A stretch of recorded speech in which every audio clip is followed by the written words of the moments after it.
1800 hours, Pakistan Standard Time. Assalamu alaikum. This is Radio Pakistan. The news read by Farzana Khan. First, the headlines. Prime Minister says national security policy will provide direction on all dimensions of security and help ease inclusive growth in the country.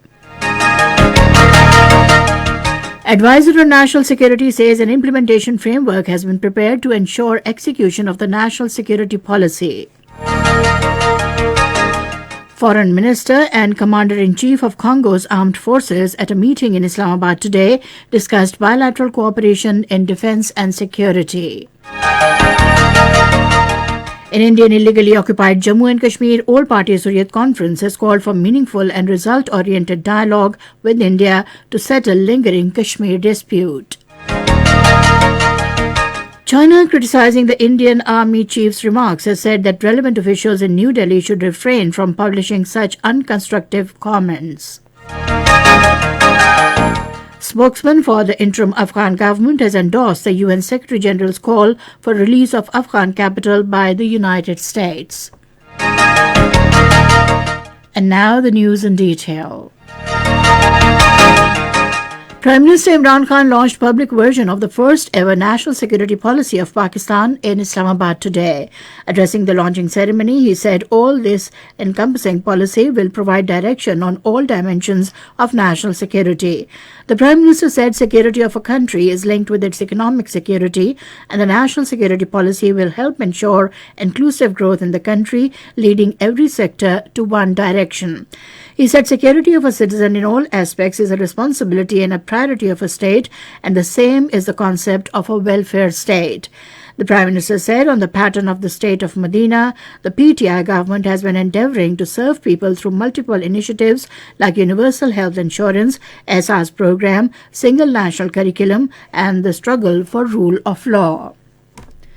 Talking about economic situation of the country, the Prime Minister said the incentives being provided to business community by the government have resulted in enhancement of exports, and 70% increase has been witnessed in IT exports. He said 10 new dams are being constructed which will help ensure water security.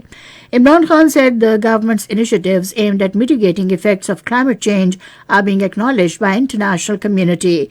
He said the measures for uplifting the downtrodden segments of the society and the backward areas will also contribute to inclusive growth in the country.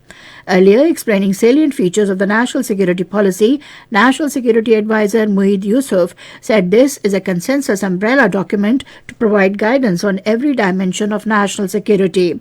Mueed Yusuf said the policy focuses on good governance, education, geoeconomics, and human security. He said an implementation framework has also been prepared to ensure the execution of the document. President Dr. Arif Alvi says Pakistan will make fast-paced development as a result of silent revolution taking place in the field of information technology. Addressing an event in Islamabad today, he said the IT sector has witnessed an impressive growth during the last 1 year. He said there is a vast scope for our youth in this field. The President stressed for promotion of virtual education in the country to increase the number of graduates in information technology. Interior Minister Sheikh Rashid Ahmed says fencing along the border with Afghanistan will be completed after taking the new Afghan setup on board.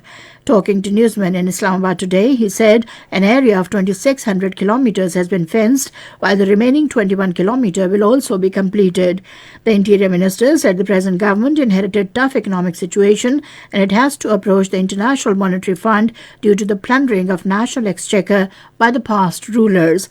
Sheikh Rashid Ahmed expressed the confidence that the rupee will appreciate against dollar in the coming days.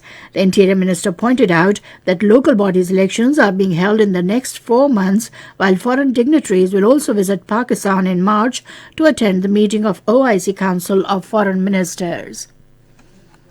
Minister of State for Information and Broadcasting Farooq Habib says the government will introduce smart housing scheme to facilitate the 9 million overseas Pakistanis. In an interview, he said the federal cabinet has given approval for launching the state-of-the-art residential projects for overseas Pakistanis. He said Pakistani expatriates may purchase the apartments through Russian digital accounts.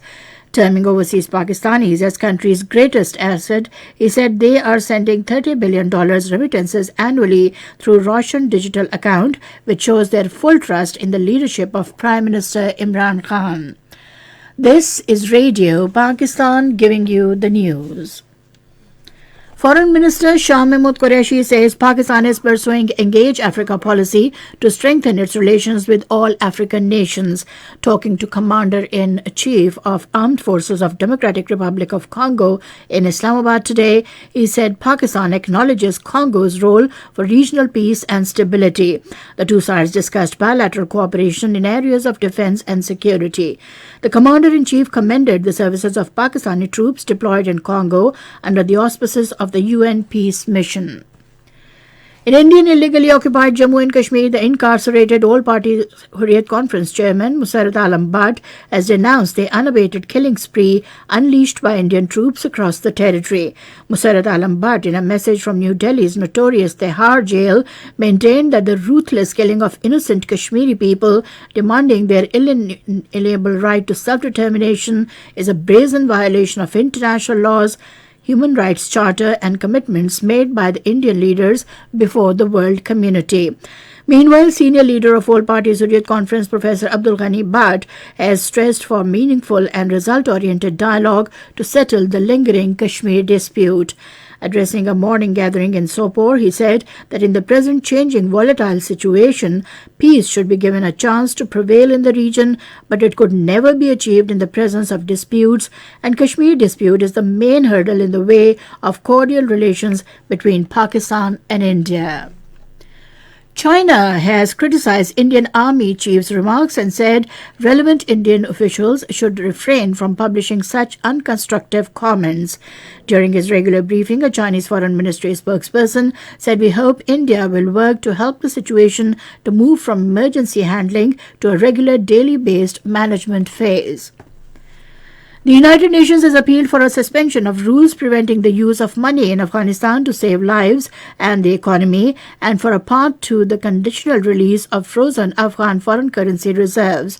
Talking to the reporters in New York, UN Secretary General Antonio Guterres said we must do even more to rapidly inject liquidity into the economy and avoid a meltdown that would lead to poverty, hunger, and destitution for millions of Afghans. Spokesman of the interim government of Afghanistan has appreciated the UN Secretary General's call for release of Afghan capital by the United States. In a tweet, he said such a position would benefit the UN's impartiality and the prestige of this important international organization on the rights of nations.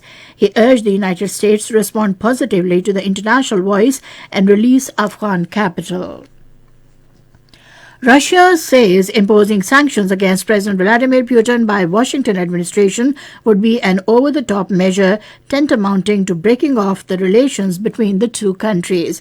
Talking to the reporters in Moscow, Russian presidential spokesman Dmitry Peskov said his country is always ready and will always do what best suits its interests. Earlier, a group of Democrat legislators led by Senator Bob Menendez of New Jersey introduced a bill to the U.S. Senate for placing restrictions against Russia if tensions around Ukraine escalate. And finally, the weather report. Cold and dry weather is expected in most parts of the country, while very cold and cloudy in upper areas during the next 12 hours.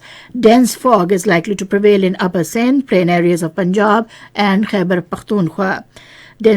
However, light rain with snow is also likely to persist in northern Balochistan and upper Khyber Pakhtunkhwa in the night hours.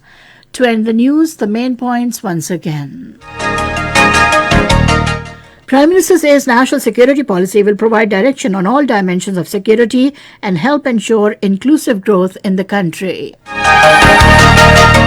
Advisor on National Security says an implementation framework has been prepared to ensure execution of the national security policy. And with that, we come to the end of the news. For more news and analyses, log on to our website, radio.gov.pk, and also watch live video streaming of our bulletins on the link facebook.com/Radio Pakistan News Official.